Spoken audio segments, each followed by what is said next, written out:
If we put a pencil and some paper into a room and let them remain in the same place for 1,000 years, do you think it would be possible for the single letter of A to come into existence on the paper?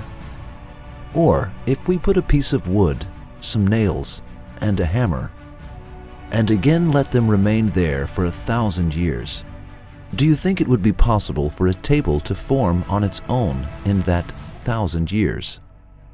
Or if we put some paint with a canvas together in a room and let them remain there for 1,000 or even 10,000 years, would it be possible for a picture to come into existence on its own?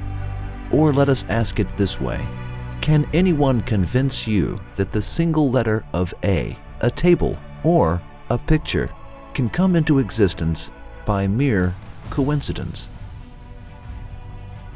In other words, suppose that they said this letter of A has come into existence by the coincidental move of a pencil, and this artful table has come into existence by the coming together of the pieces of wood and the hammering of nails by themselves. And also, this wonderful picture has been formed by the falling of paint on the canvas due to the blowing of wind. Can they convince you? Of course not, because coincidence cannot be claimed to be the artist or the craftsman of a work by any means. Actually, a created work or art requires the existence of someone who created it, and a craftsman who prefers its existence to its absence. It is impossible for a work to exist without a craftsman. Yes, a letter cannot exist without an author, a table cannot exist without a craftsman, and a painting cannot exist without an artist. We can comprehend this proof better with the following example.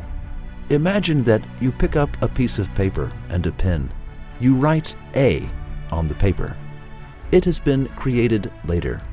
It was not there a few minutes ago, but now it is there.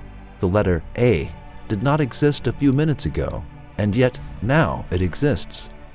It is impossible for the letter A to exist without its writer, because our rule is this: each work of art created later proves the existence of a craftsman.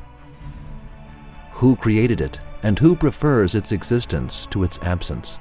Similarly, beings created before our eyes resemble the letter A, each of them from a bird to a flower, from a butterfly to a tree, from fish to a bee resembles the letter A.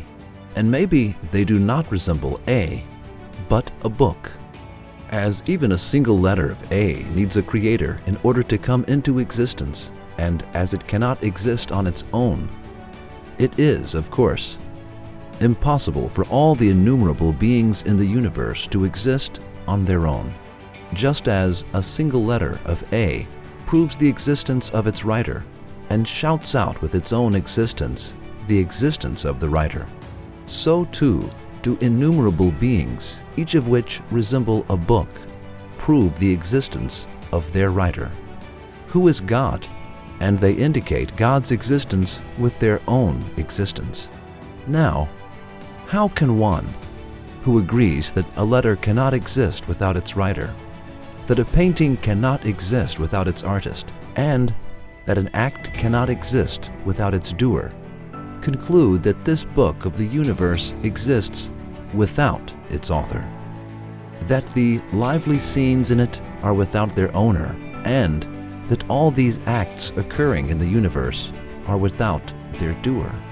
We can also use this proof by showing that the universe was created out of nothing.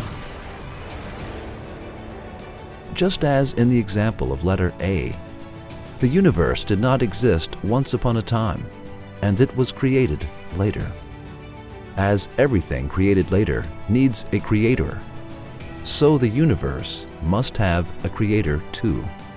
He is the creator, who preferred the existence of the universe to its absence, and brought this universe out to the world of existence from the darkness of absence.